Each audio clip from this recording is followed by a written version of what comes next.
My name is Mike Sullivan. I'm a former IRS agent and teaching instructor with the Internal Revenue Service. I have worked thousands of cases. I've been doing this since '73.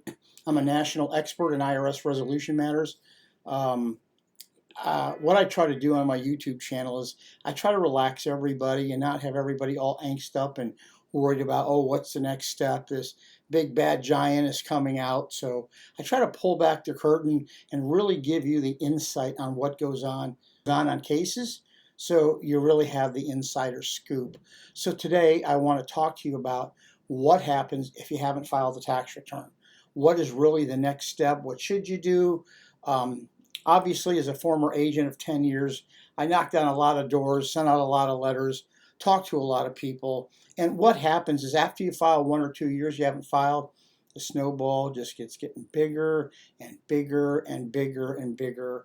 And then you fear you don't have the knock on the door. You fear you don't get the letter. And it just keeps going. Every tax commercial is coming out, and you have that little bit of fear. After a while, it gets muted just a little, but at some point, IRS is going to catch up with you. And there are sophisticated computer systems now built on their algorithms are going to be able to do this. Most of the ways they catch you are through your 1099s or W-2s, and my stream is bad a little, so I apologize. Their computerized programs are going to be catching up on a lot more people. In the last 3 or 4 years, they've been fixing those algorithms. And usually once this COVID thing is over, you're going to see a lot more knocks on the door. But you know, you really have a really simple solution, and that's get your tax returns filed. It's not that tough. The one advantage that you may have you don't know about is an IRS policy statement. A lot of former IRS agents like myself know this. You're only responsible to file the last 6 years. IRS policy statement 5-133 says no matter how many years you haven't filed back, forever, you only have to file the last 6. So we have a very streamlined process, or maybe your accountant does, or whoever you back in the system. We simply send a power of attorney in to IRS, and we pull your wage and income transcripts. Yeah, IRS actually keeps your wage and income transcripts. They have a lot more information than you think.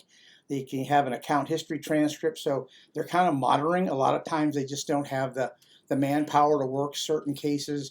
Or if you're self-employed, you know, being former IRS agents, we can reconstruct your tax return. At the same time, we can work out a settlement with IRS to get you back in the system. Remember, at some point you have to get active, and you have to do this. If you want a mortgage, someone asks you for your tax returns. It's just so easy to get back in the system. So I just want to take the fear away from you on this and know, yeah, it's not as hard as you think. So thank you for listening to my YouTube channel. You can contact me or call me by phone. My phone number's up there. Or by, you can also click, by the way, if you would, to subscribe to my channel. The more people click, the more my videos. If you found this helpful, if it's not, what the hell, just don't click. But anyway, leave me comments. I appreciate you listening. So remember, get those tax returns filed. It ain't going to kill you. Bye-bye.